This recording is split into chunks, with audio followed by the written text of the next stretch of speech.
Chapter 3, Microbial Metabolism.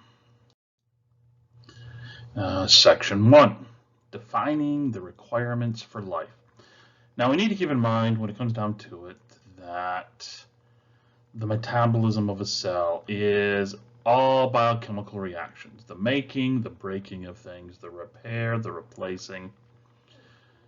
We balance, we being the royal we living cells, balance our need to obtain energy with our need to make things. Catabolism Anabolism.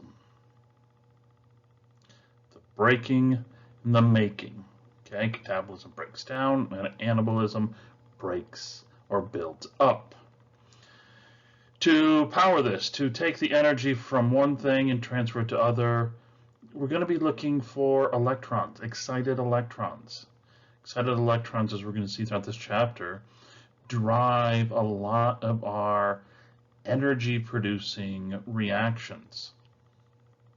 Now we need to keep in mind that everything that we're going to be talking about in this chapter, everything we're going to be talking about energy making, energy consumption throughout this semester, operates under the laws of thermodynamics. The first one being that energy has to be conserved. Okay, chemical energy can be turned into other chemical energy. Chemical energy, light energy turned into chemical. Chemical in one form transferred to another form. And every time you do this, remember that second law of thermodynamics from your intro cellular ec, hopefully you remember it, that there's always going to be some loss. Okay? First law says energy cannot be created, destroyed, only transferred. Second law says, yes, while we're transferring it, though, we're going to lose some. Remember, for you, for us, 98.6 degrees Fahrenheit, 37 degrees Celsius. That's where it comes from. All living things have an internal temperature. Just some of the times that internal temperature is not much more than ambient temperature. For whatever reason, adenosine triphosphate, ATP, has become our central means of short-term storage for energy and the mechanism for transferring energy in all living cells on this planet. Does not mean ATP is the only way. Turns out there's UTP, GTP, and CTP and all, but they come into play rarely. So as I said, catabolic, anabolic. Catabolic, everything taken into a cell gets broken down, big things broken down into little things. In the process of breaking things down, digesting things, ATP will be generated. This way, precursors, small things in the cell, can be built up to bigger things. Individual monosaccharides built up to polysaccharides, like our peptidoglycans, starches, cellulose, whatever. In the process of taking small things, making big things, energy has to be utilized. And when it comes to those electrons, turns out the electron flow is where there's going to be a lot of our transfer of energies coming from. You're going to have oxidized things and reduced things. Oxidized means it lost the electron. Reduced means it gained the electron. Now here in biology, as opposed to your chemistry classes, when we talk electrons, a lot of the times what we're talking about is actually a hydrogen. Because remember, hydrogen, for all intents and purposes here, is nothing more than an electron carrying along a proton. And these electrons that are going to be taken and moved around, well, they are going to be losing these electrons that are in a high energy state.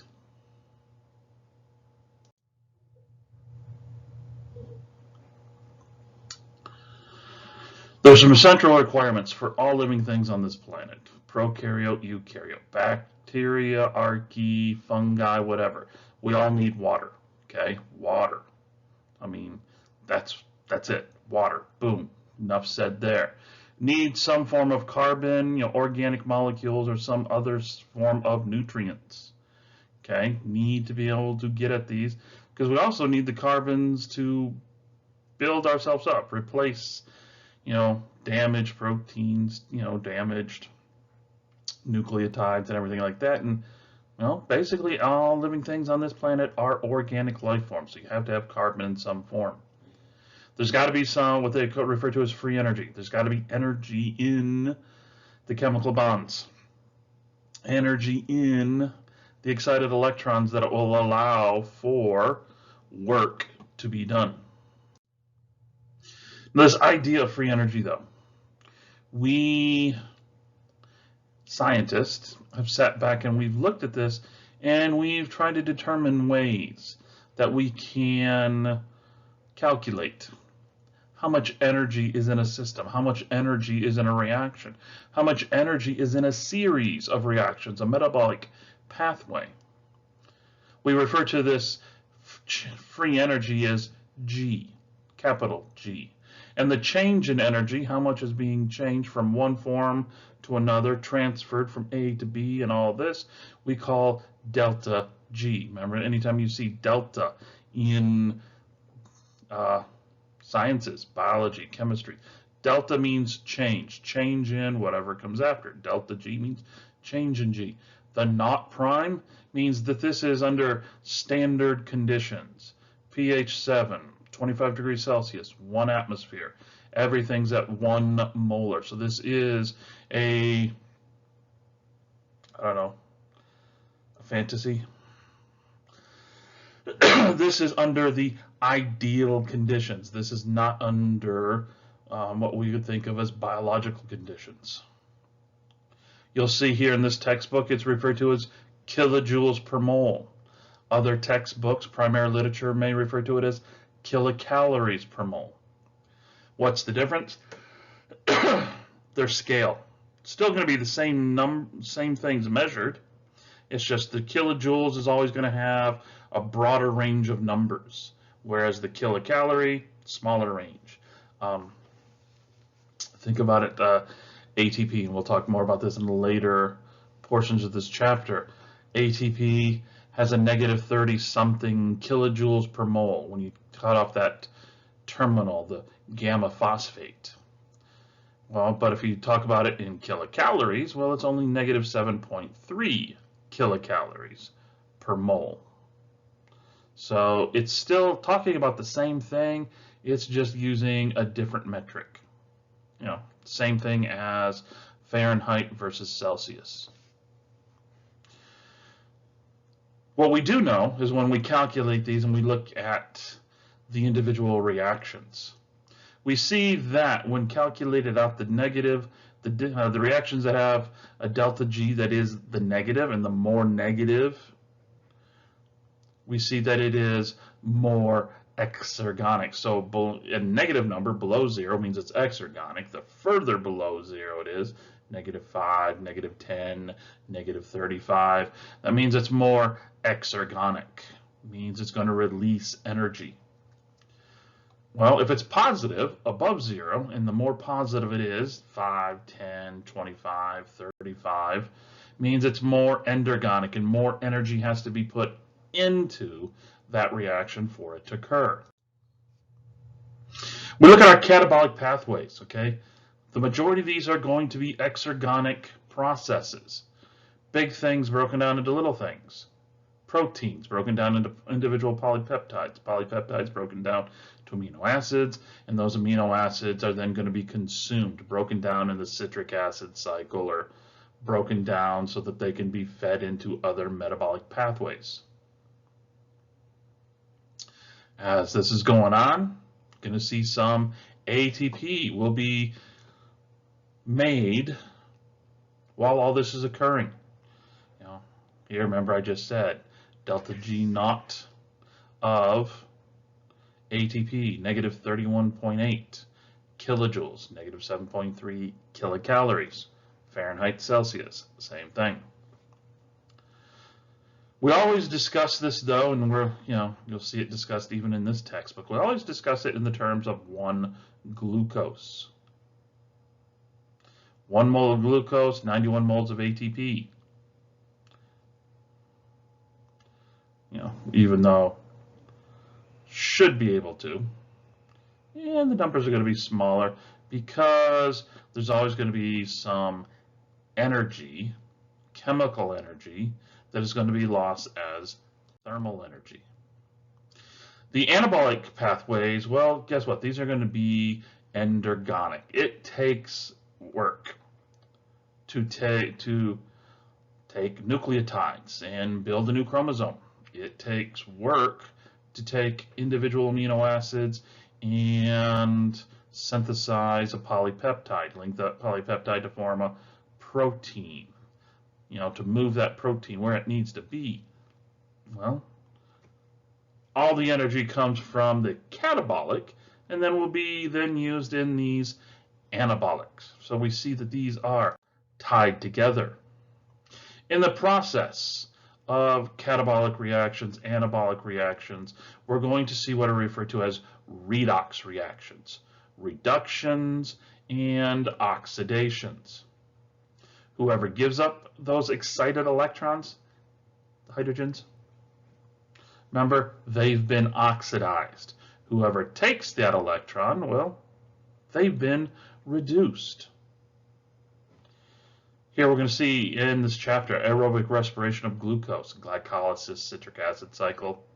Well, it turns out glucose is the donor. It's going to be oxidized. All of its carbons will be oxidized. The hydrogens will be picked off, and those excited electrons will be transported to wherever.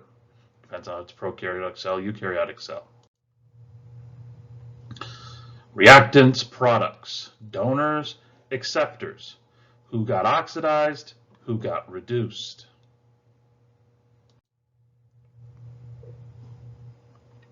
We're going to see, we focus a lot in glycolysis and citric acid cycle. We focus a lot on that ATP being produced. Oh, look, 2 ATPs here, 2 ATPs there. Ooh, look, here's some more ATPs. Turns out that's very few compared to what can be generated through the redox reactions, of reducing power that's in those electrons that are going to be carried, chaperoned, to either the mitochondria, if it's a eukaryote, or the cytoplasmic membrane, if it's a prokaryote.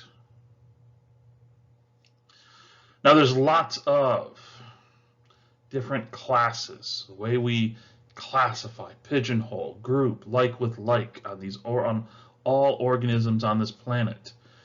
Who uses light? Who has to eat? If they use light, they're phototrophs. They obtain energy from photonic energy. They do not use any chemical energy to get their, the energy into their chemical energy, into their molecules. For a lot of these, they're going to produce oxygen as a byproduct. Some of them can be what they refer to as anoxygenic, no oxygen. These are going to be ones probably in different areas where there is minimal oxygen in that atmosphere or in that liquid. The chemotrophs, these are going to be the guys who are, basically us. We have to take in organic compounds that will then be consumed. When I say consumed, I don't mean not eat. I mean will be broken down carbon by carbon, released as carbon dioxide. We're aerobes. We need oxygen. Oxygen is our final electron acceptor. But that's not the only thing on this planet. Turns out there's more of these anaerobic or fermentators out there than there are of us aerobic respirators. Anaerobic means that it does many of the same processes: glycolysis, citric acid cycle, oxidative phosphorylation if it's a eukaryotic. But it's just instead of oxygen, it's going to have nitrogen or some sulfur compound will be the final electron acceptor.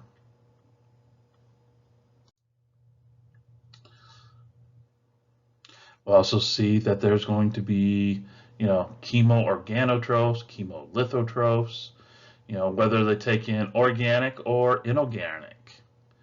Remember, organic here means it's a carbon-based compound. Inorganic means it's anything but carbon. Heterotrophs, autotrophs. Do they take in carbon from organic compounds, or Do they take in carbon dioxide, which they will then link together via, some photosynthetic process to make their own organic compounds? So, where does the energy come from? Chemicals or light? Chemotrophy, phototrophy. Organic, inorganics. Chemo-organotrophs, chemolithotrophs.